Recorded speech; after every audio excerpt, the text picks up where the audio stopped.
All right, thank you all for joining. We'll get started in just a moment. We're just, yeah, I guess we're 2 after.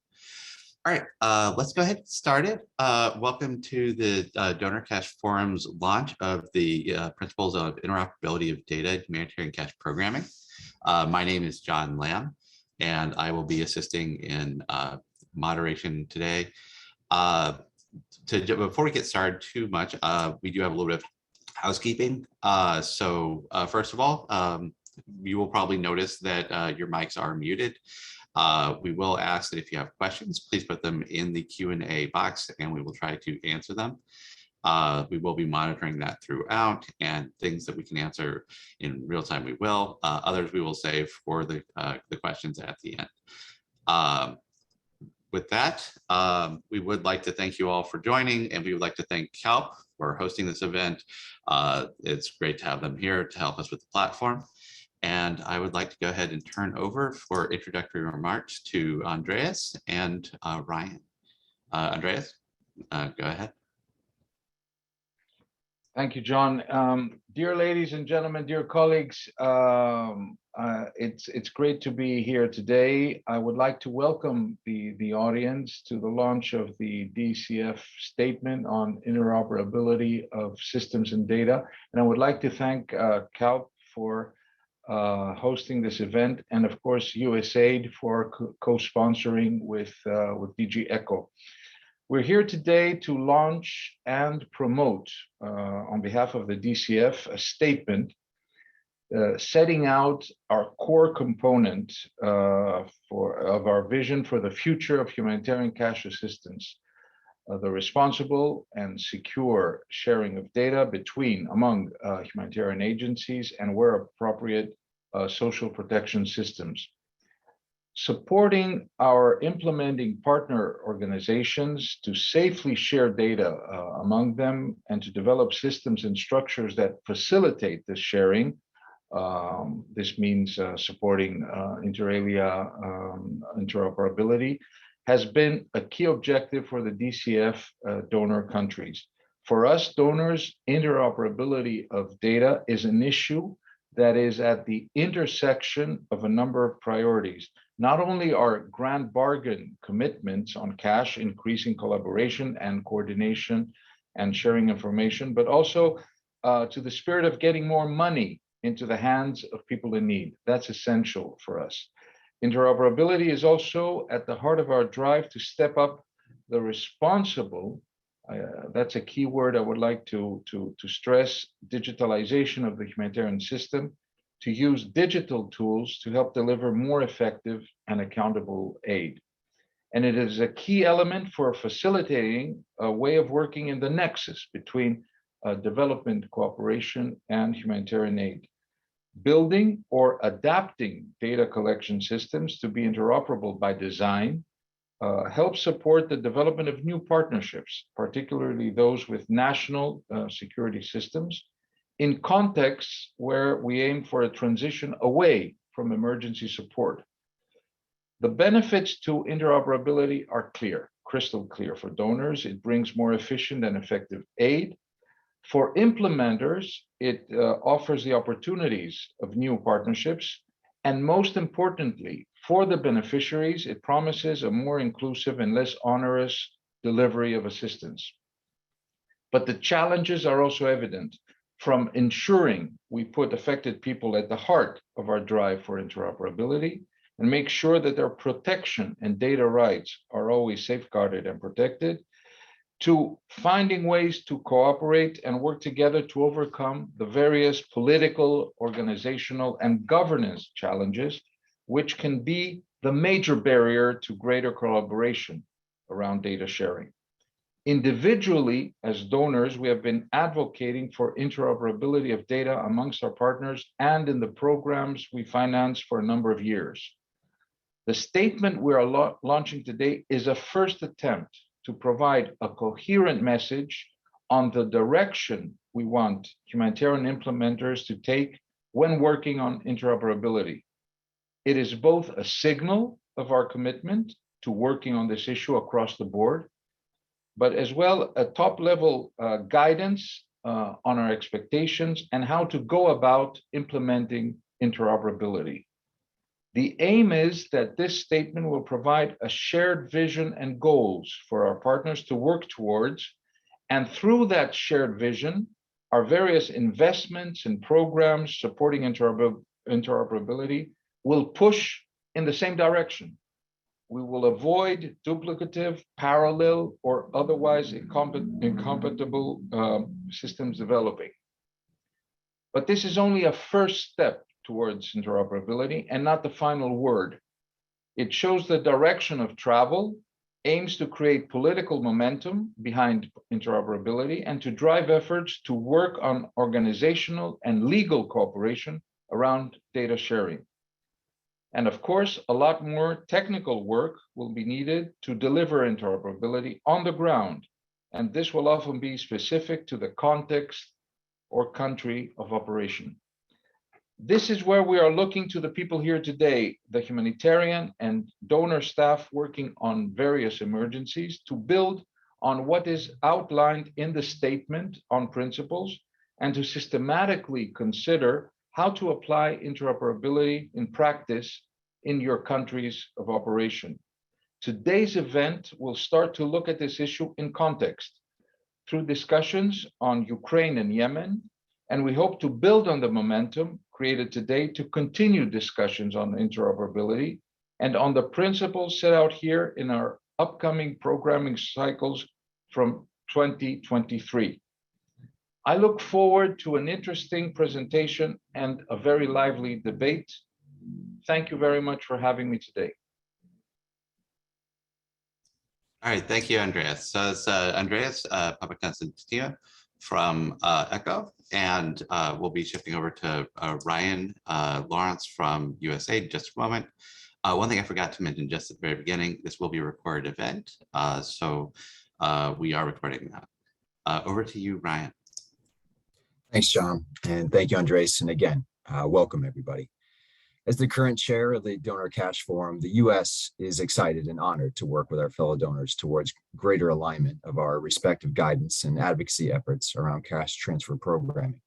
This document is one such area where we hope our combined efforts can make a difference. For the past 2 decades, the humanitarian community has invested a great deal in creating new and sophisticated systems that enable us to use data in ways that simply weren't possible even just a few years ago, back when we only used Excel spreadsheets or paper-based systems. The opportunities and the risks have both grown and at a pace that we are still adjusting to as a community. If done right, interoperability between partner systems for cash and other programs holds enormous potential for improving humanitarian operations. For example, it can make referrals to other services easier. It could speed up re-enrollment for mobile populations. It could make deduplication much easier and faster, improving efficiency and allowing us to reach the maximum number of people in need. It could help improve and simplify monitoring and oversight mechanisms and simplify engagement with private sector actors. We aren't going to get there overnight, however, and it won't be easy. I like now to touch on some of the specific principles in the document. First, as humanitarians, we must put the principles of humanity, impartiality, independence, and neutrality first, with data sharing as with anything else. For example, the personal data of refugees, forcibly displaced people, and persecuted groups must be very carefully protected. Putting people at the center and respecting people's rights and privacy. In response situations and at scale, it can be challenging to provide clear, useful information to affected people about how do we collect, store, protect, and use their data. But that has to be our goal. Interoperability has huge potential, but we cannot move ahead with collecting and sharing large amounts of personal data without protecting that data carefully and respecting people's privacy and people's own priorities. As humanitarians, we must do no harm, and we should seek to empower people as much as possible. Ultimately, the goal should be that affected people control their own data with the best possible security protocols that we as humanitarians can put in place. Collaboration, cooperation, and governance. In order to realize the potential of current technology, we need to work differently, seeing data less as something individual organizations hold and more as something that affected people own, and that can be shared and combined for more powerful response. There have already been encouraging efforts at the UN and NGO levels on data sharing, and we hope these will continue and expand. And of course, data interoperability should be governed and coordinated by mechanisms at global and at response level, including governance as relevant. Cache working groups and inter-cluster, inter-sector mechanisms are likely to be instrumental. As much as possible, interoperability standards should have an inclusive design, allowing for our new actors to join over time and for exchange of information with national social protection systems as appropriate. We'll also need to balance global predictability through standard operating procedures and international principles with specific adjustments and features to fit any given specific crisis and country. Relatedly, we'll most likely want to build on what already exists, allowing existing and independent systems to talk to each other rather than trying to build new centralized systems from the ground up. To make this work, actors should seek to standardize and harmonize things like data nomenclature and privacy notices. All this is going to take investment, both financial and human resources, alongside tweaking our existing systems and practices to leverage investments we've already made. These principles, we hope, will help spur further discussion between us donors and the organizations we fund, among implementers, and guide further action. It won't be easy, but the scale of needs around the globe today demand that we make the best possible use of the technologies we have available, guided by our core principles to respond effectively, efficiently, and accountably. Thank you for your time and attention. Now let's hear from country-based colleagues about on-the-ground challenges and successes in interoperability in Yemen and Ukraine. All right, thank you, Ryan. Next up, we would like to turn over to Quentin Gallo, and we'll be hosting it. We'll be moving to the country-specific panels. Quentin, over to you. Thank you very much. So yes, in terms of country Ukraine, we will start by Ukraine and then Yemen.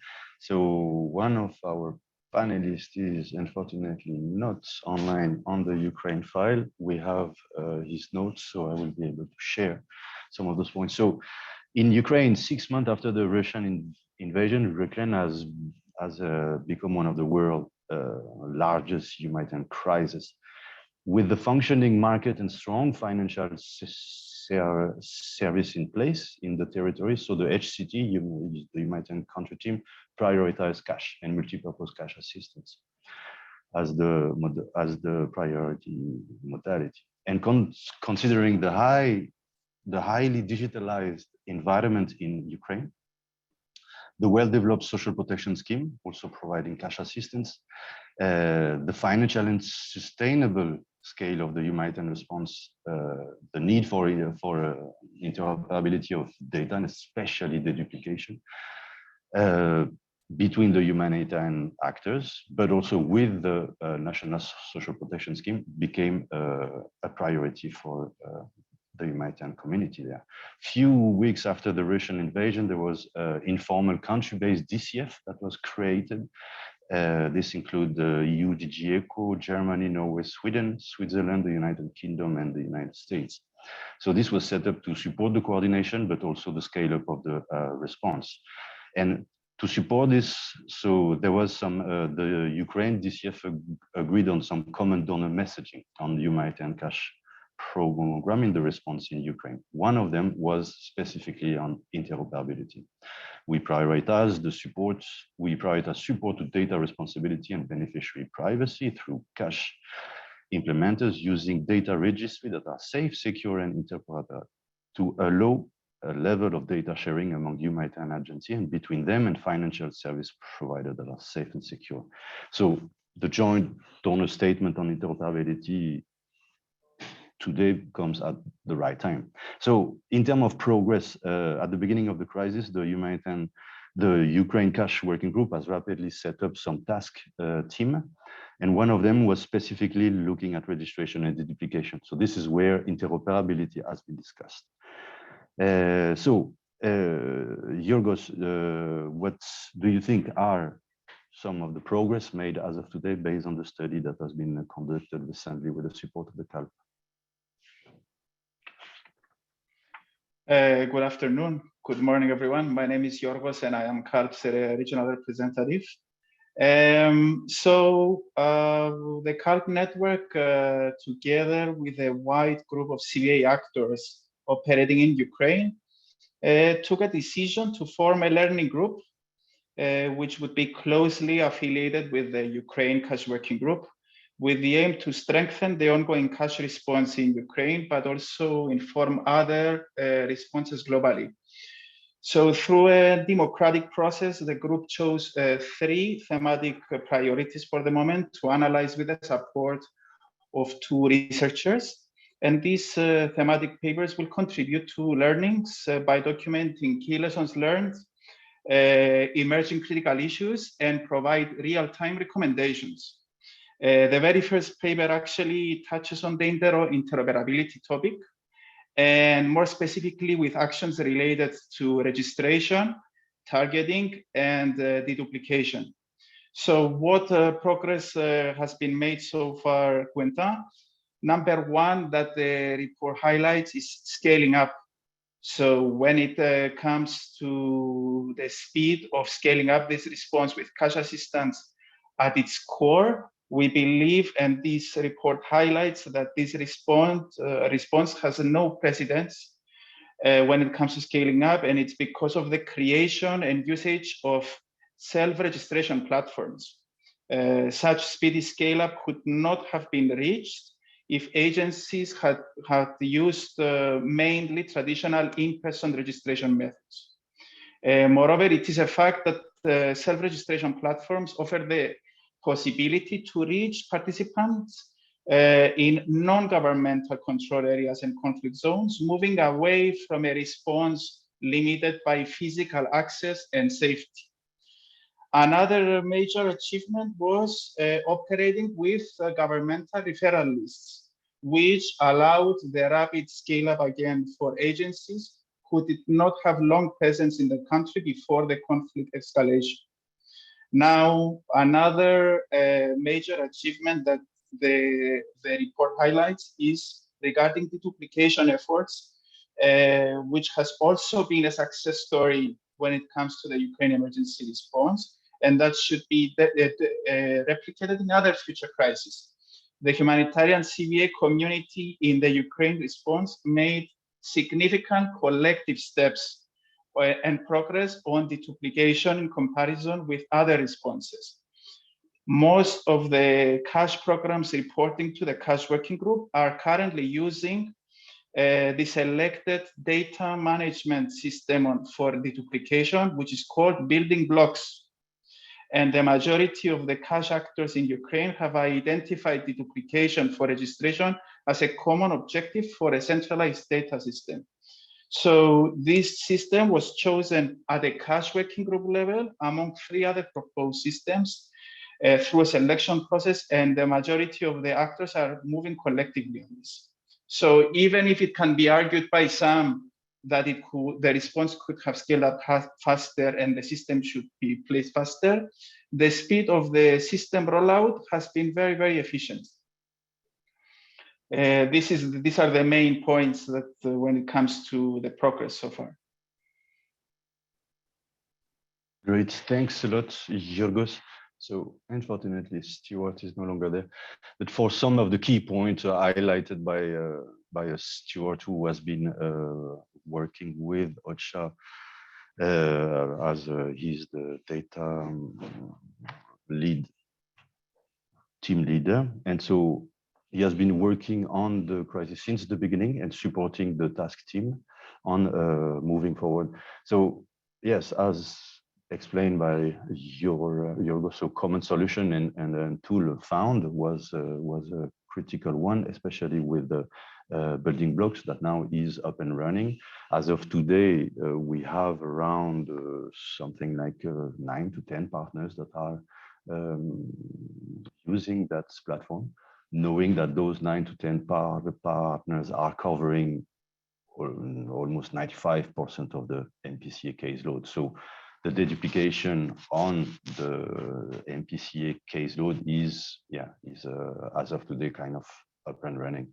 Now, so the collaboration for the rollout has been critical, engaging with the government in the context of Ukraine, the government has played a key role in the scale up of the response by providing lists of beneficiary. The enrollment of beneficiary was an issue at the beginning. So by getting those lists and then deduplicating them through the building block was a way to move forward.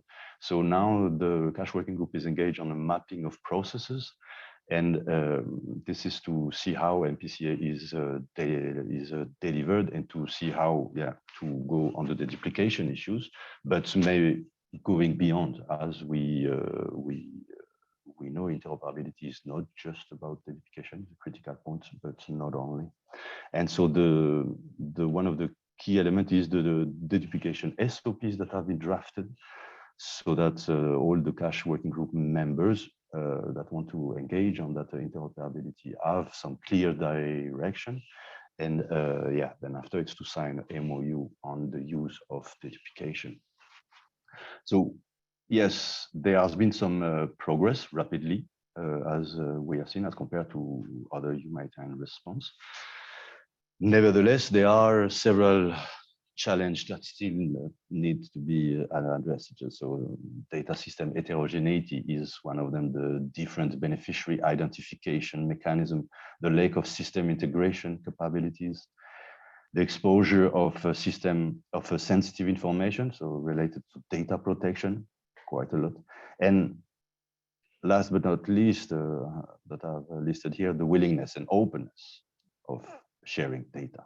As we know, as of today, data is power. So, Yorgos, what are the key challenges this study have been able to identify? Yes, once again, we will be publishing this report by next week, hopefully, so it should be reachable to everyone. When it comes to challenges, dear colleagues, even if the Ukraine response has offered numerous opportunities for digital innovation, and I see a lot of colleagues in this call that are highly implicated in the response. We know that there is already a highly developed financial and digital infrastructure, including for registration purposes. There are growing concerns that some of the most vulnerable are being left out due to their low digital literacy level.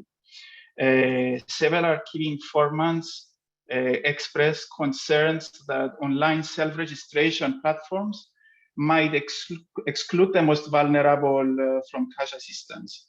And government studies have shown that approximately more than 53% of the population has very low to no digital competence, especially among older people and the rural population. The second challenge would be on registration duplicates. There is a higher risk currently of registration duplications among agencies running countrywide self-registration systems in parallel, but we also think that these can be technically resolved. The main risk of the duplication is between the humanitarian cash programs and cash assistance being provided through national social protection systems. The third challenge would focus on the over-reliance on the online platforms that could hinder the effective geographical coverage and coordination, especially if in-person registration is needed to target those that are most vulnerable. Many key informants have expressed their concern that with this over-reliance of some agencies on government lists of newly registered IDPs, there is a high degree of exclusion. And why is that? Because there is a very high possibility that there is a large number of the population that still refuse to register their details with the government due to their fear of conscription or stigmatization coming from the 2014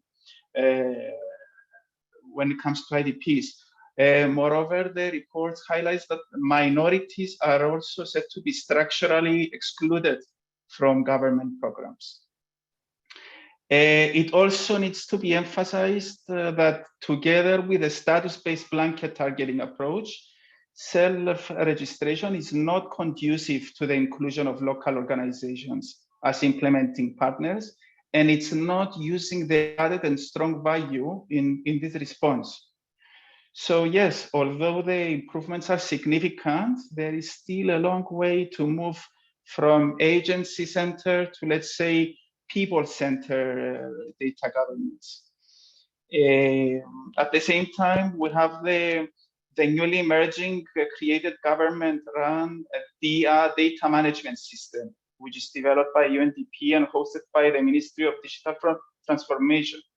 We still don't know, there is not enough clarity as to whether the DIA system and the humanitarian systems should be interoperable or simply run in parallel.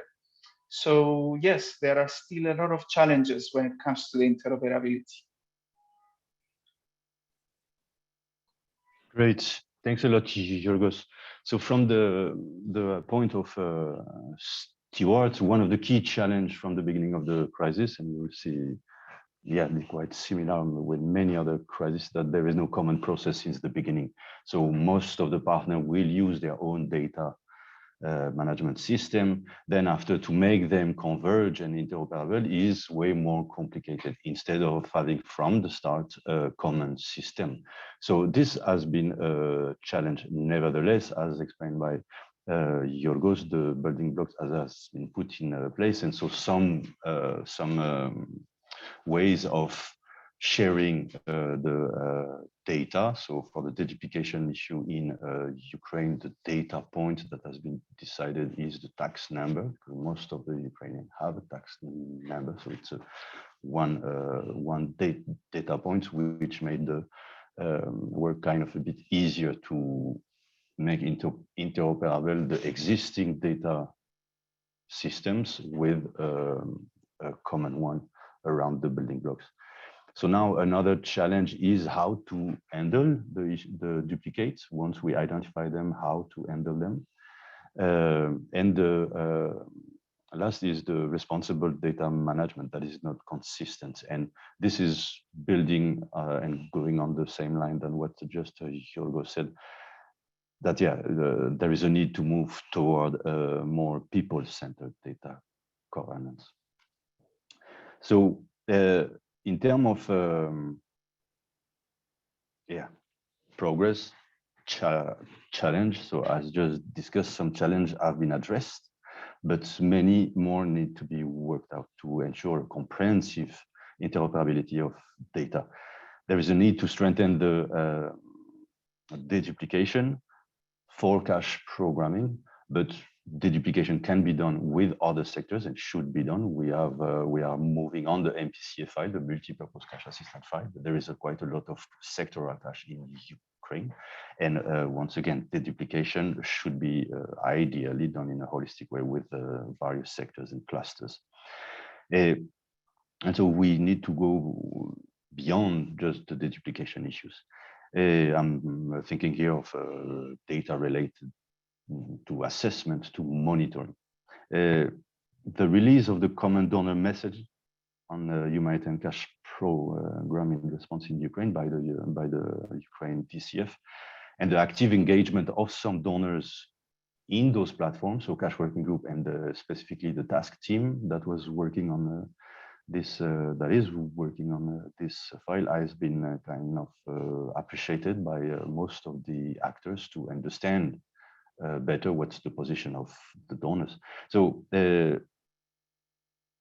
Yorgos, what do you think are the next steps now, and how donor can support moving forward?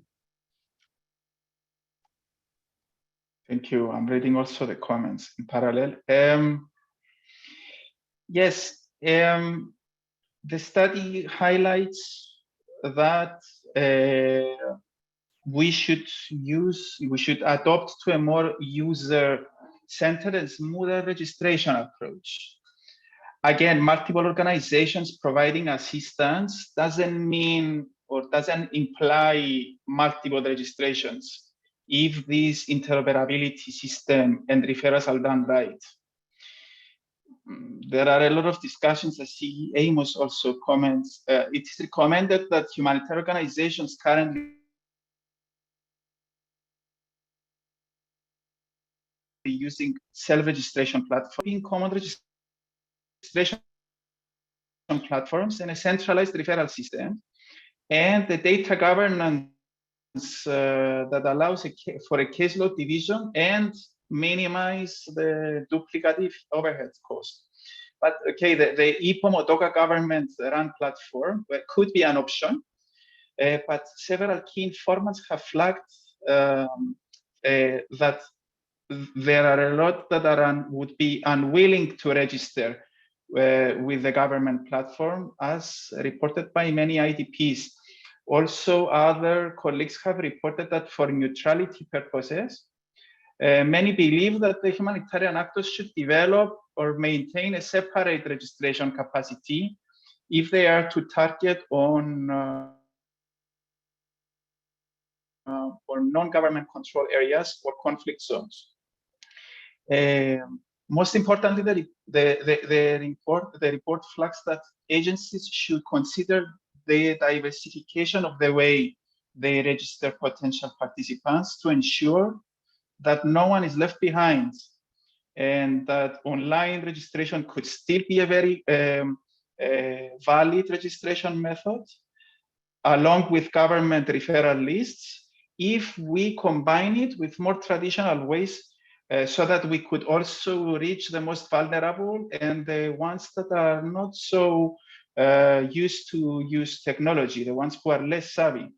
So, and again, this is where we emphasize that, I mean, not only, but definitely the local actors, you know, should have the upper hand, because they have experience on the context, on the geographical location, and they can also like locate and reach out to the most vulnerable. On the deduplication process, the report and the group recommends that the conversation should skip away from what colleagues flag to be a competition between the best systems and which one should be adopted in the sector, and move towards accepting a status quo plurality of systems that are currently form the information management architecture. From a practical point of view, we all know that from experience that the creation of a common information management platform might take a long time. So for the moment, also the focus could be on points of convergence between data systems. So agencies could still use their own data management system and still be able to duplicate. Back to you. Thanks a lot, Yorgos. So on from Stuart's point on OCHA with the cash working group, some of the key element is to allocate resource consistently. This issue of data interoperability is a complex one. To make it happen, we need within each of the organization and coordination mechanisms, some people that understand data interoperability. So resources are critical for this. It has been quite a lot focused on cash assistance, the issue of interoperability, but once again, all the sectors should be capacity build and with appropriate resources. Now, the second point is to promoting principled approach when dealing and collaborating with the government. So in Ukraine, as mentioned earlier, the social protection scheme is quite well developed, and they have been very early in activating, let's say, horizontal scale up of the system, and by delivering cash assistance. Now the thinking is to, and we have some concern about the potential duplication between the governmental assistance and the humanitarian assistance. So it is, as of today, quite easy from the humanitarian side to get the data from the government and duplicate them among them. But now how to go from the humanitarian side to the governmental side, how to share this data still remain to be to be worked out. And so another element highlighted by Stuart was that current data operational structure to inform global policy. So there is not, for example, on data preparedness or preparedness for data interoperability that are key. Common approaches to interoperability can be built out at global level and then adapted and deployed in new crises. This is so donors can encourage and invest in collective effort to get this right. So I think in terms of timing, that's good. Thank you very much, Yorgos, for your presence and for your input on the Ukraine side. So now I would like to move on the Yemen side. So moving now to Yemen. Yemen is of course a very different context than the Ukraine one. It's characterized by a multi-year, complex, protracted humanitarian crisis where humanitarian funding does not match humanitarian needs, as in many crises, unfortunately, which mean a problem of financial sustainability in the humanitarian response, like we have in the Ukraine. So the need to ensure a cost-efficient humanitarian response, starting from avoiding duplication of assistance, is a key element. There is a more complex working relation between the humanitarian actors and the national authority, and with the limited digitalized ecosystem. In terms of progress, so interoperability of data is discussed in Yemen between humanitarian cash actors and donors for some years now, but very little progress has been made so far. Today in Yemen, the rapid response mechanism, RRM, implemented by UNFPA, and the CCY, Cash Consortium for Yemen, led by DRC, both funded by ECHO and USAID BHA, are the program currently illustrating the interoperability in action. There is a data sharing agreement which allows the sharing of list of beneficiaries from the RRM, the Rapid Response Mechanism, to the Cash Consortium. The Rapid Response Mechanism does the registration of beneficiary following a disaster and provide assistance. Then the Cash Consortium provide cash as a second line response. This ensures a continuum of assistance from two different program agencies, which is very welcome from a beneficiary standpoint. Dear Elsie, what do you think are the progress made on interoperability so far in Yemen? Thank you, Quentin. I hope everyone can hear me. If not, I can turn off my camera. Yes, we can hear you. Okay, great. You basically touched on it. One of the main issues on interoperability and where we can see some success is where the rapid response mechanism and the Cash Consortium of Yemen, along with IOM, have been able to link beneficiaries from the registration, from the first responders after they receive this life-saving kit, to short-term cash programming. This is where data is mainly uploaded by the UNFPA partners to RM partners on a single platform. Then IOM kind of retrieves that data and uploads it to the cash partners, where very minimal verification takes place and a full duplication check happens before it is forwarded to other cash partners, in which beneficiaries then receive short-term cash assistance. We've managed, and most recently, I'm not sure if everyone is aware, but we've been hit by floods in Yemen, and we've moved that approach to the Cash and Markets Working Group, in which additional cash actors that are beyond the Cash Consortium of Yemen have benefited from this chain or from this sequencing, where cash actors such as UNHCR, for example, are now receiving these referrals directly from the RRM partners, so fisheries again, especially that access is a major issue in Yemen, and not everyone can go and do assessments whenever they want and whenever they they need to verify additional information. So this is mainly the biggest improvement or the biggest action that is happening in terms of interoperability, in addition to data sharing agreements or MOUs that have been signed across different programs or different actors. There has nothing been done on a national level across all actors, but we do know that individual agencies are signing data sharing agreements or MOUs in order to either avoid duplications or to limit the registration or kind of compile all that intake streams that are coming in because of the access issues that everyone is facing, just to limit or basically to be more cost efficient and more timely. And here's where the Cash and Markets Working Group is now working on a mapping as well of all registration and monitoring tools that are used for cash programs, not specifically to MPCA, but in general. We're working on a mapping to try to harmonize the tools as much as possible.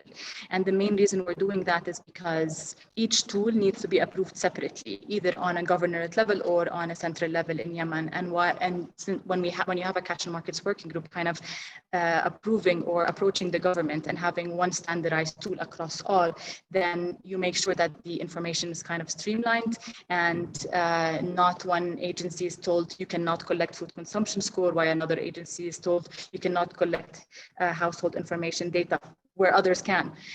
So collected is more or less the same, and this is where this would take us basically one step further or ahead to interoperability.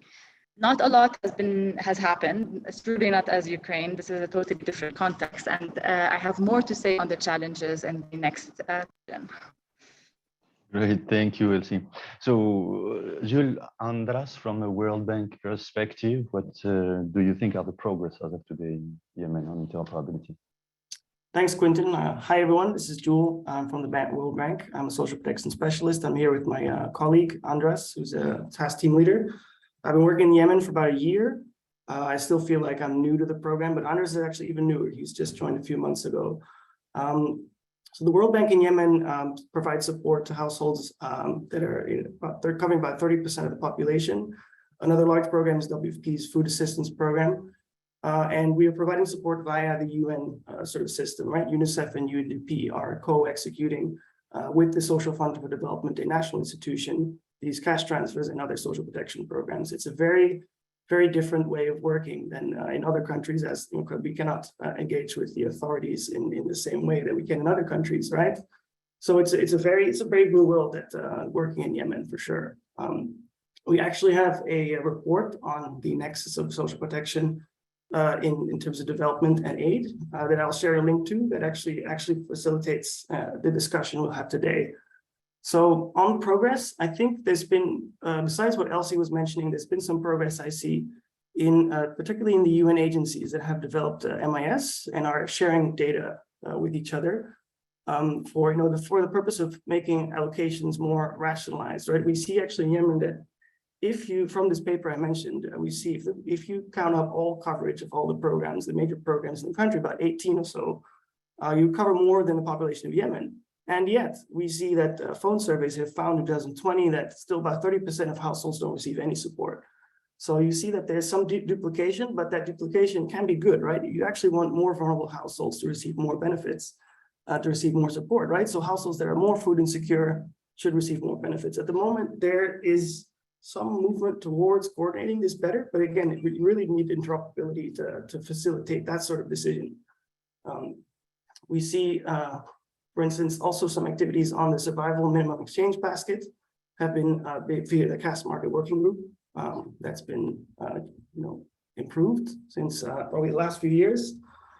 But it's really important that these MIS are speaking to each other. We see this happening within the UN system, and then that's going down to the implementer agencies, the Social Fund for Development, PWP, and other smaller national agencies. But the key here is that fostering interoperability, from the development and aid agencies is great, but you also need to let this trickle down to the local implementing partners for, in the event that the conflict resides, that they can take over, right? In the World Bank, we've also started putting our money where our mouth is and actually using the portfolio within the World Bank and making sure that the allocations are actually aligned to those households and areas that are most in need and actually are suffering the most from food insecurity, right? So it's early days on this approach, and we're of course happy to share more information on this. Andreas, did I miss anything? Joel, this has been great, and you mentioned that I'm new to the program. On this very last comment that you made about geo-bundling, I believe we should revisit the challenging and going forward discussion. So I would leave it here for this round. Great, thanks a lot. So yes, some progress has been made toward the interoperability. Some donors, as we have just heard, they have put funding on the table to move forward. But over the years, once again, the progress is limited. So what do you think are the key challenges, Elsie? There are many, but I'll be talking about 3, 4 maximum. Those of you that are familiar with the Yemen context know that we're dealing with 2 different governments, competing authorities that have different restrictions and different requirements. You have the de facto authority in the north, and we have the internationally recognized government in the south. I'll talk more about the north, where most of the challenges we're facing. For example, digitalization is a no-go. We are still collecting data using a paper and a pen. In many cases, we have to use only one paper, that's what they approved. We also have to go through a very lengthy approval process on each tool that is being used. Some questions are removed for no valid reason. Some partners can use them, some partners cannot. So we do have a lot of context-related concerns that we're dealing with, and most importantly, I would say data protection, where we are facing more and more a push from the authorities to share data, to share beneficiary data, to share registration data, and to share reasons behind that exclusion. So every other month, there's a new request and a new requirement that we're trying to deal with. Another, beyond the context, we do have a lot of organizations and agencies that have been working kind of standalone for a few years. Each have their own data sharing agreements, data protocols in which kind of uniting or harmonizing would take a lot of time and effort, because everyone would want basically a piece or would want their agreement or data sharing agreement to be put forward. And this basically takes time and effort. And then again, there is systems. So we do have a lot of systems. We have single agency systems. We have databases that are owned by NGOs that are probably used at HQ and kind of put down, or you have organizations that are still using Excel. So it's very difficult, and this makes systems kind of not compatible, and to make them interoperable would be costly and would require a lot of effort in terms of either resources or time that no one's actually prioritizing at the moment due to the other urgent needs that we are facing. And another final point on challenges, I'll leave some for Julian and us, but mainly we do face a major issue with beneficiary identification, we don't have unique identifiers. One of the cash programs have identified that there are more than 12 types of identification being used across agencies, starting from a passport and ending by a exam seating number. So it's very difficult. Organizations some of them are using their internal registration forms due to the lack of resources that the National Civil Registry has. So that's also one step that basically make interoperability much better or much more efficient, is having unique identifiers, which is something that we're kind of struggling with at the moment. I'll stop right here and hand over to my World Bank colleague to continue elaborating on the many challenges. Thanks, Elsie. Over to you, colleagues. Yeah, so in addition to the challenges Elsie was mentioning, I think, again, we have a context of increasing vulnerability, but declining aid allocations, right? So, and as I was mentioning before, even with all of the support, before it started going down, coverage was limited, right? So that's like the big challenge. But at the same time, like prevalence of ID, I think it's less than 50%, Elsie, if I'm not mistaken. And I was actually shocked to hear that there's 12 different forms of ID that are taken, right? So it's, I think, one of the countries with the lowest prevalence of the national ID. And that makes, interoperability a little difficult, but they're not impossible, right? There are programs using program ID that works for within sort of frameworks of implementing agencies, but then doesn't work going outwards, right? So that's a major limitation. Beyond, I think, the very challenging governance arrangements between the North and the South. Again, permission to implement a program, it's not a given, and actually can be rescinded if you don't play by the rules in certain areas, right? So it's super tough to even sort of think ahead of like what do we need to work on now, so that once the conflict is somehow resolved, the national systems can take over without having to start from zero. It's been a long conflict, and I think the UNDP estimated that 21 years of development progress has been lost due to the conflict, and as a result, Yemen has one of the lowest human capital outcomes in the world, right? So it's really daunting. But yeah, I think again the topic of this discussion here, interoperability, is one of the sort of necessary conditions for starting to improve already what agencies are doing now to support Yemeni households, but also preparing for the future, right? I find one of the main challenges, working with other agencies, that I think Elsie was also alluding to this, that agencies collect data for their own sort of purposes, and then sharing that data becomes a little bit. It doesn't really happen. And if it does happen, it happens at sort of an aggregate level, and you don't actually get the data you need to do, and say, the vulnerability assessment you need to do in order to start improving the program, right? Again, you want households to get multiple benefits if they are more vulnerable. And in order to do that, you need to identify that, and you need data for that.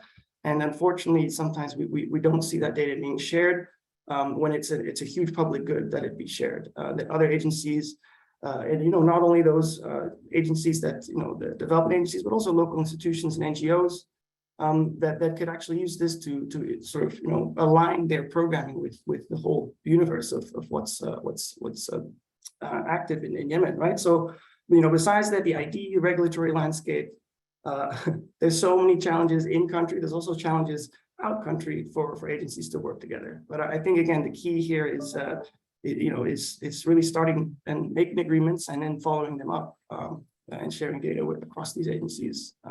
I'll stop there. Andreas, do you have anything to add? Yes, Andreas. Yes, please. So why don't we go back to a concrete example? Joel referred to the fact that the bank is trying to impose higher degree, development thinking on the organization of our programs. This is what we often refer to as continuity of support and geo-bundling. So basically, you want to move into a direction, and I understand that this is a humanitarian audience at the first place, but we all have a strong commitment to improving outcomes along the nexus. So bear with me. We certainly have a view that the resources brought into this fragile country should be utilized in a way that the sum of the programs will bring higher outcomes than them just individually being thrown around, and sustainability is a consideration for us. So therefore, we try to organize various World Bank projects. Yes, this cash transfer program is a foundational large one, reaching 1/3 of households in the country, but we have support towards nutrition programs, productivity in agriculture, support, human capital, etc. So these programs, should also be fielded in a way, that they reinforce each other. Early level interventions that are critically important to address acute needs, should build upon. It should, come with the interventions that can create, revenue-generating capabilities in the community eventually. And for this, interoperability of data is critically important. There are multiple layers of it, but let me, just emphasize two. One is we took the position that building this bundling, should be based on the objective of food security. We take the position, that achieving higher level human needs, you need to address, the food security in a foundational way. Well, in order to do that, we should, be able to utilize the best possible geographic data on understanding, food security and food insecurity patterns in the country, utilizing the information that is, behind the IPC process and assessment. Frankly, we are not there yet, to see, that it is. The other issue is that, yes, the high call is to have household level information and access, to organizations, to utilize household level status, vulnerability status, but also benefits that have been awarded, for the optimal allocation of funds, for best, outcomes, for these vulnerable, households. Now I know, that there are a lot of constraints to this. This has been in a conversation, that we have been having today.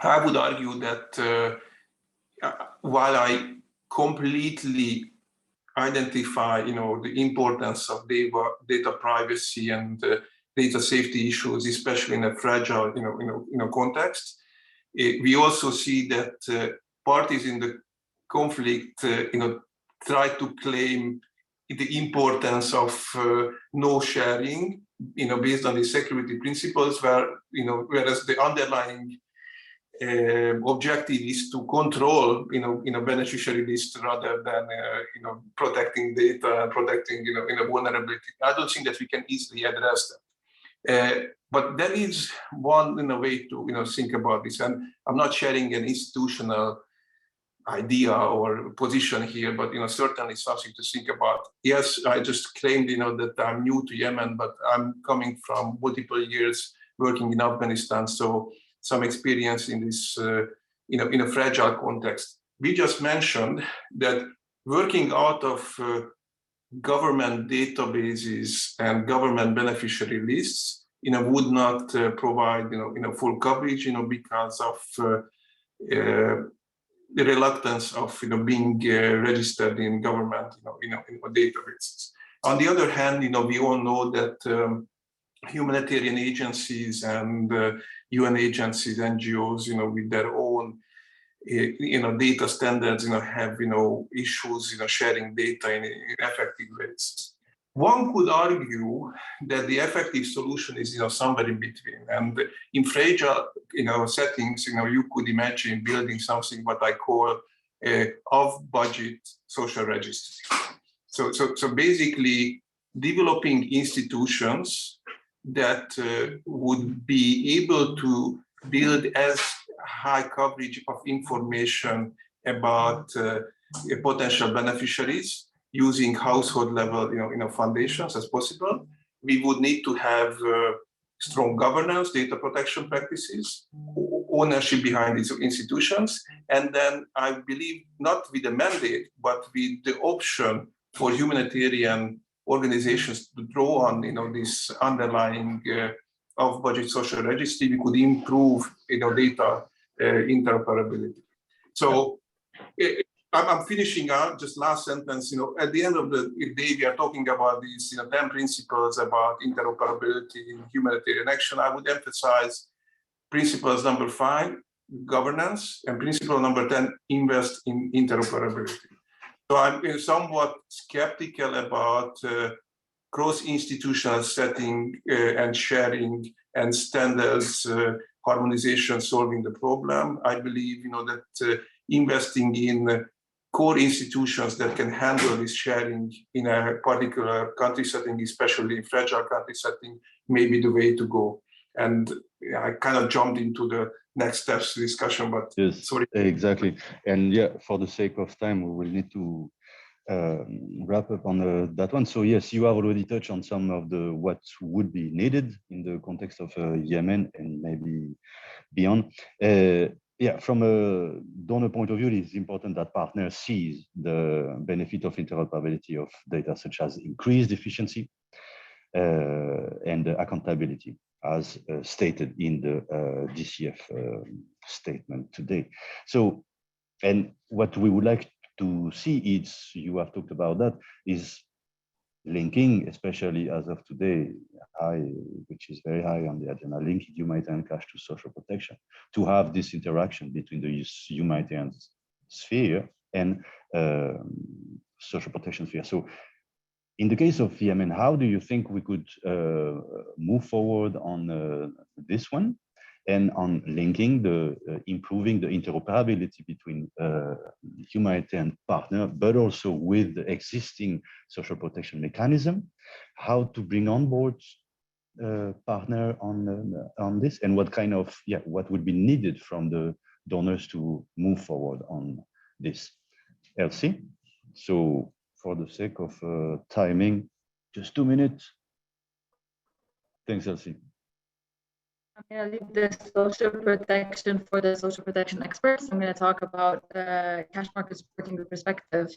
And mainly what we see as necessary is potentially investing in longer term or joint systems, funding for long term or joint systems, because this would require a lot of funding, a lot of investment for the setup, for the migration across different systems, and on maintenance of these systems, and either by collaborating existing systems or by kind of something new or getting something from what we use in other countries. On another note, as we know, Yemen data is gold, mainly due to access restrictions, and a lot of agencies wouldn't be as hesitant, as open to share data or open up their databases or their information to other agencies, either for example, data protection concerns or for other reasons. So potentially donors could be the way could be able to persuade or push towards that direction, rather than and give them a momentum to help other agencies that do not basically have the same level of capacity. So these are the two main points that I would put forward, and would leave the social protection linkage since they already started. Thanks. Thank you very much, Elsie. So yes, you have already touched on those points, Andreas, with the World Bank, what would need to be put in place. So how donors could be supporting this kind of initiative? Okay, so I'll take this. I think Andreas was already alluding, I think at his last intervention on investing in institutions, right? So building a social registry and then allowing agencies to just opt in and use that data might be a better approach than sort of building things up and then saying, let's share this data. When again, we talked about some of the challenges on lack of national ID that would make sort of by institution data sharing feasible, right? So I think I go with Andres' statement there, that's something we should be working towards, right? But one problem therein is that, again, I think development financing has a bit of a longer sort of horizon, 3-4 years. Whereas aid is usually per year, right? And those amounts are very volatile. As we've seen, it's declining as needs in Ukraine and other countries increases, and that makes it very hard for I think aid agencies to engage in real institution building that facilitating and referring to national IDs that go beyond sort of the immediate needs and providing cash and food. I think more and more Yemen is starting to switch to that, and that they need to, because they need to make more use of less funding, right? So I think that the realization is there. So that's sort of the financing issue, right? I think that also, again, more and more involving national institutions like Social Fund for Development, PWP, I think as the UN and World Bank have been doing, is key, right? So that once things are resolved, it'll be easier to sort of pick up where things were. Again, and within this the frameworks of data protection and privacy are key, but at the moment they're quite weak and not enforced, right? So thinking about these sort of regulatory environments and institutions is important. But on the backdrop of that, nothing is going to really happen if even sort of data that is key to inform sort of operational programming and implementation is not shared, right? So I think that's one of the sort of main drawbacks that we need to be able to address. Okay. Yeah, I think I'll stop there. There's a lot of other things. Thanks. Yes. But for time constraint. Andreas, the last word on that? Yeah, just one statement. So clearly, we are not present on the ground, and we are working for the large social protection program. That the World Bank finances. We are working, with UNICEF and UNDP being the implementation agencies, and we can leverage, this as an offering, that we take, the nexus, seriously. We put UNDP in the core of organizing this geo-bundling approach, for us, based on what data points, we would select geographic locations for the various programs, to be bundled. And through this, we are inviting the humanitarian community to consider where they believe, that this targeting approach would be good for their programs and come in. And we are inviting the donor community to pay attention, that how to guide, their programming to leverage, this, geo-bundling approach. We are not claiming, that the entire spectrum of humanitarian programs should go along this, but certainly more, than what has been in the past. And with UNDP's, front role, I think, we can make some progress. We will be supporting this process. Thank you very much, everybody. So we have reached the end of the panel discussion on Ukraine and Yemen. Thanks to all the panelists. John, over to you for the Q&A session. All right, great, thank you. I think there's been a lot of responses in chat. They're very engaged and a great panel. I think it's great to see people talking about all of these issues and getting into some very specific situations. So our first question is related to Ukraine. One of the critical issues preventing interoperability is the lack of unique foundational ID to use as primary key to link data sets. In Ukraine, we've been able to use the government's tax ID as a primary key. So Thomas was wondering if there are any thoughts from the panel on how the common ID issue can be resolved in other responses. An example might be UNHCR's system for the registration of refugees, or possibly use of other government systems. And so let me turn it over. Would anyone from the panel like to respond to that? Yes, maybe we have the chance that Stuart is now has joined us. So yeah, maybe Stuart, if you want to take this first one. Sure, Quentin, and thanks, John, and hi, everybody. Great to be here, if a little bit late due to some logistical constraints here in Dakar.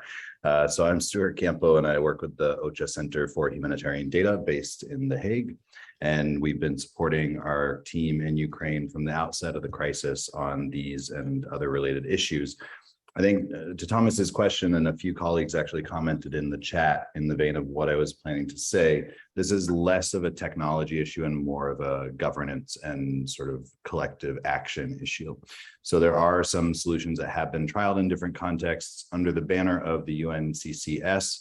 We, through the Data Interoperability Task Team, have been looking at how to actually pilot an approach to either an USCADI or take the D out. It doesn't necessarily have to be a decentralized, unique, singular, anonymized ID, but we're still frankly struggling to get agencies to agree on a single country where we could pilot this. And so I think there is a need, obviously not to be pushing to test a new technology or approach in an active crisis, but to identify a context where we might be able to introduce this approach, see that it works from a technical perspective, and then address the bigger governance and process issues that need to really be built out at the same time, or ideally before, as the technology has been introduced. I think one other aspect, just looking at the kind of related questions in the chat, is that we have to keep in mind that we need to be driving toward the foundational ID being something that can have meaning for the populations that we serve.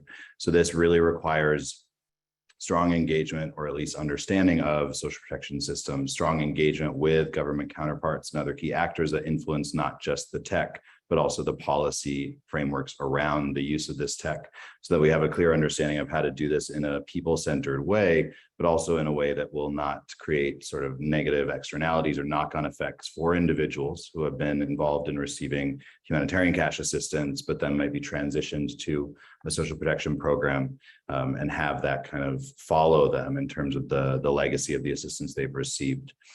A call to the group would be, if you are working in or supporting remotely an environment where you see potential for this type of deduplication or interoperability approach, let us know. We are still actively seeking, at least as the agencies under the CCS, a place where we could do this together. And there's a role for the donors to play as well, but maybe we can come back to that a little bit later in the Q&A. Thanks. All right, thank you, Stuart. Does anybody else from the panel want to respond to that one? All right. No? If not, we can move on to the next. So as the government isn't here on the panel and we're talking about their data and how we work with it, it would be good to know what they think of the solutions and the best way forward. Do we have any, do we know what they think? And beyond just multi-purpose cache, there is quite a bit happening with child data protection of data. And so we'd like to kind of see if anybody has comments on how the ministries are working with the humanitarian community on this.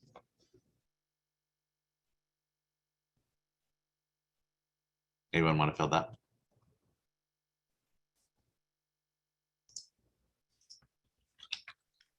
Just to clarify, is this context specific or?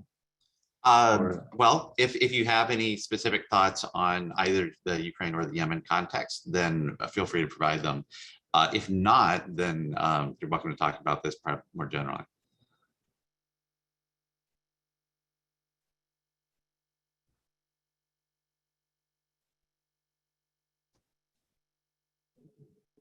John, since I was late, I'm happy to come back in. Go for it. The other panelists will join. I mean, just to say, from the Yemen context, we've had really productive engagement with the government from the outset, both on potential solutions for deduplication, including the one that they've been developing with close support from UNDP, as well as the broader kind of requirements from a humanitarian principles perspective and, frankly, an operational efficiency perspective around responsible data management. There has been, I'd say, a fair level of reception to these discussions, but it is complicated to navigate, particularly following, frankly, a period where in the immediate term at the beginning of the crisis, we were operating with a no regrets approach. And while we did maintain a high standard for data management, I think even now some of the requirements we're putting to our government counterparts for the potential use of the DIA deduplication subsystem are higher than the ones that we held ourselves to with our own data management systems at the outset of the crisis. And so it's important for us to, of course, make sure that we're doubling back and looking at how we're managing data with our own systems at the agency organizational level, and then modeling the behavior that we expect our counterparts to demonstrate and the standard for responsible data management that we will need to see before we're able to confidently and in good faith start to look at exchanging data or looking at our systems being interoperable with those that the government has been developing.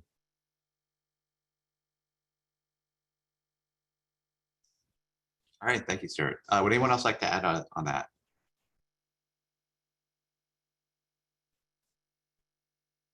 All right, yeah, just to the broader context, I think what we're able to do with the government really depends a lot on the country.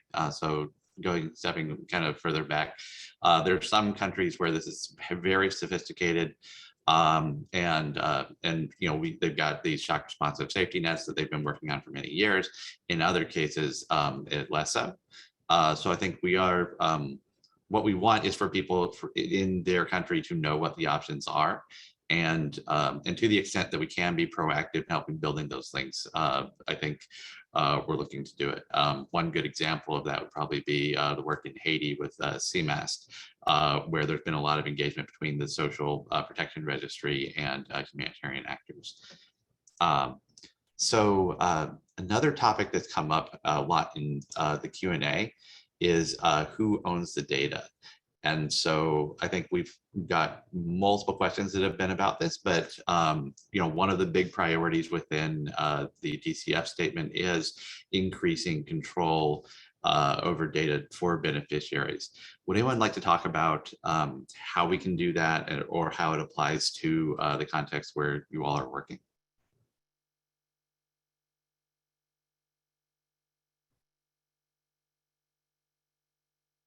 We've addressed some of this in the answers to in text, but if anyone would like to say anything about that.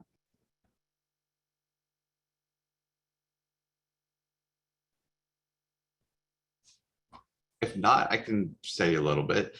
One thing that I think that helps us with this is trying to use systems that beneficiaries are familiar with themselves and are used in other contexts. When we are able to connect to government systems, for example, then people are more familiar with, so for one, the data in many cases is already in a format where they are somewhat familiar with what data is being collected and what it normally is used for in other contexts. If we are going to tap into using those types of systems, we still need to be very clear how we're going to use that data. And I think one of the things that we're still trying to figure out as a community is how we kind of ensure consistent, a consent.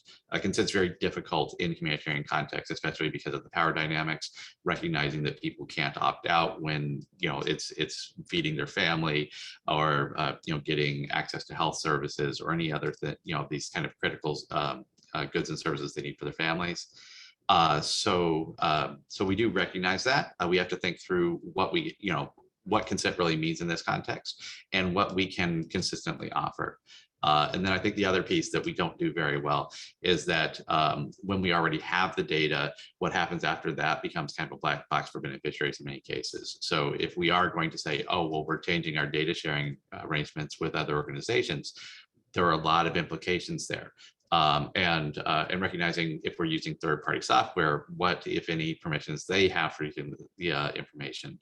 So I think there's a lot of things we need to think through, and that's really what we're kind of putting on notice, that we don't necessarily have all of the answers, but we are trying to communicate to the community this is important to us, that we as donors want to re-emphasize these needs.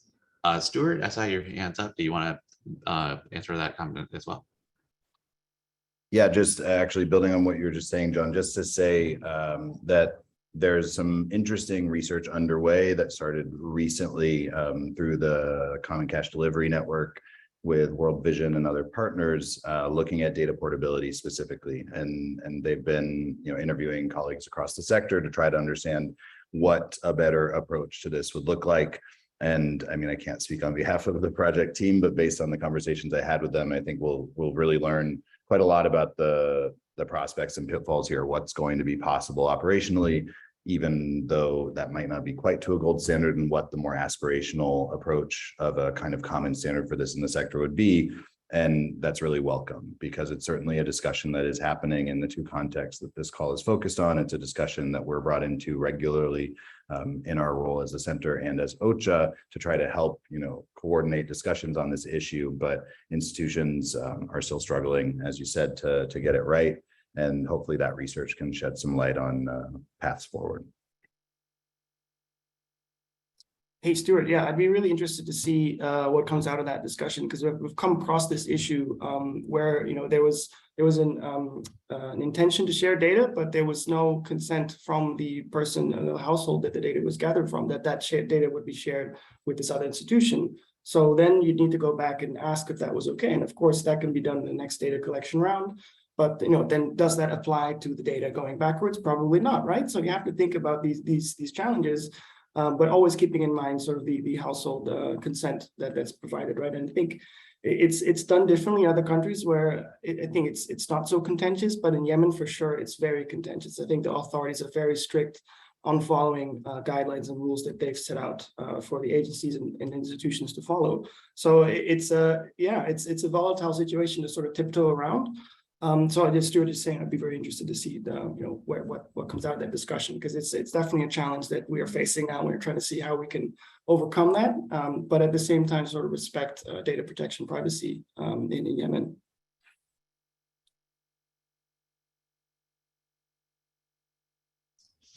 All right. So we have another question here that I don't think we've quite touched on too much, and that's about breaking barriers of confidence between CDA humanitarian actors and financial service providers, and as government as well.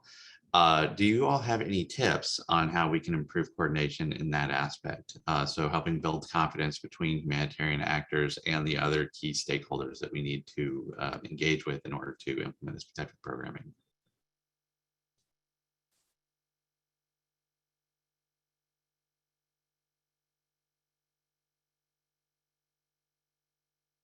Any thoughts?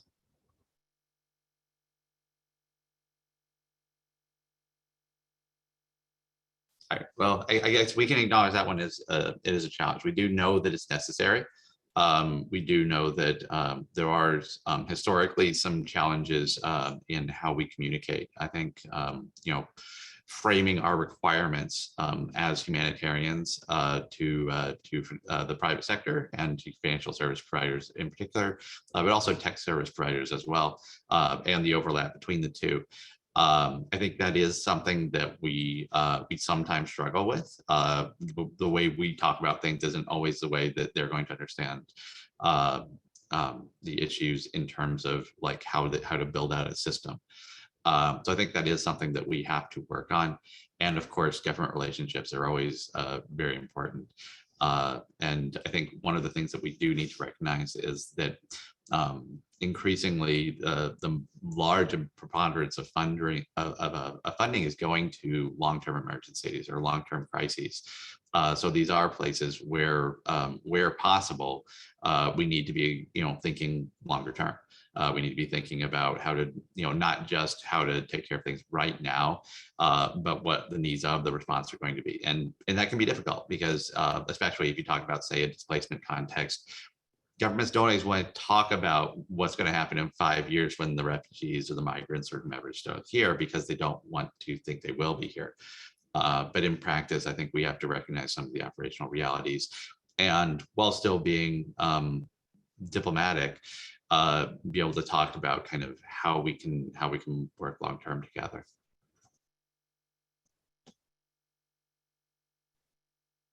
All right. Any other thoughts from the panel or any other questions before we wrap up? We are getting close to our time.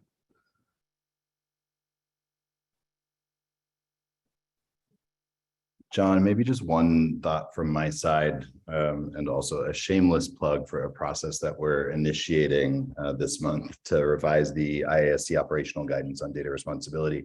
One thing that we've really been seeing in the Ukraine response is that cash is, as in many other responses, the tip of the spear for issues that are not specific to cash, like the issues we're talking about today. And I think it's hard to strike a balance between, resolving those issues operationally in the context through the different sort of modalities that cash actors have, and then saying we actually need to escalate this to the broader, humanitarian leadership in the context. We need to not let this issue waylay the cash working group or the cash community and trying to deliver assistance, but we really need to say this is an issue that affects how we do everything that we're doing in the response, and we need to be able to tackle this more holistically.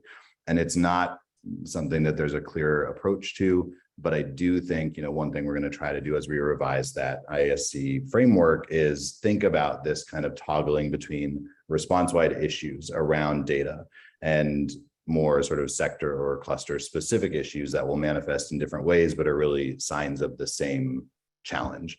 And we'd love this community's inputs in that process, because again, cash is farther ahead in many ways on both the tech and data management systems in place and the ways in which you all think about governance of those tools. So just a plug to say, please engage with the process over the next 6 months as we revise that guidance. And then again, we can look at how we can make that more operationally relevant to the delivery of cash in different contexts and data management, and specifically data interoperability in that context. Great, that's a great plug. All right, I do have one last question before we wrap up, and that is, does anyone on the panel have thoughts about how we as donors can help in our role in encouraging and incentivizing agencies to be more collaborative rather than competitive? So recognizing there are a lot of dynamics here where in order to get funding, you want to have a competitive edge. You know, having your own system that does things that others don't can help you get grants. But at the same time, what we're all trying to do is a public good. It's trying to help people. It really should be focused on outcomes for beneficiaries. So how do we help people get past this kind of tension? Is there a way for us to help defuse that conflict? So I think from my side, I think multi-donor trust funds, over a multiple period of years are super helpful, especially when there's a framework that everyone agrees on how the money would be used, for immediate needs, but also sort of, system building and development aims, right? I've seen them in Yemen, in other countries as well, but of course it's hard to put everything into one framework, right? But even if you start having more of these sort of multi-donor trust funds, I think that they can help rationalize sort of the fiscal allocations in going into countries. How to do that? I think Stuart has an answer for that, right, Stuart? But yeah, I mean that's sort of where I would like to see this going. I think that can really improve some of the programming we're seeing. Yes, John, if I may enter, so there is that comment in the chat, and I think that's a very good one. The point in our world, data is power. So yes, we see this with many actors that we are all funding. So yeah, we want to see it happening. I do believe stronger donor coordination is key, and having more requirements on what we are funding with our partner. And yeah, because it's we can fund this now. After it's a collective effort. So I think the donors all together have a role to play on this, to all agree on what we are expecting from the entire humanitarian community, because interoperability is not just one partner that will make it. So yes, I think it's a very relevant comment. And yeah, from an ECHO point of view, with the experience that we have, yeah, there is that challenge of willingness and openness to do it from a partner. And so yeah, if we believe that this is as it's done clearly in that statement, I think it's probably a way to go. Yeah. All right, thank you, Quentin. I think that is a good place for us to stop. We do certainly need to be thinking as donors, and this is why we have the forum for thinking about how we can kind of consistently approach this as a group. So we can be looking at how we're able to help influence this in a positive way. We are interested in hearing others' feedback on this. Yeah, we will be able to disseminate the recording. Just wrapping up, we would like to highlight that the DCF now does have a page on the CALP website, so you can see some information about our efforts, some of the past documents that we've done, and we will also have the actual interoperability statement up on the page very shortly. So please do take a look. And we'd also like to put in a plug for CALP for the State of the World Cash Survey. Now, you probably have, if you're members, you've seen the request. We'd like that to go far and wide and get as much feedback as we can from a range of partners. Thank you all so much for joining us. We look forward to working with you all on these issues going forward.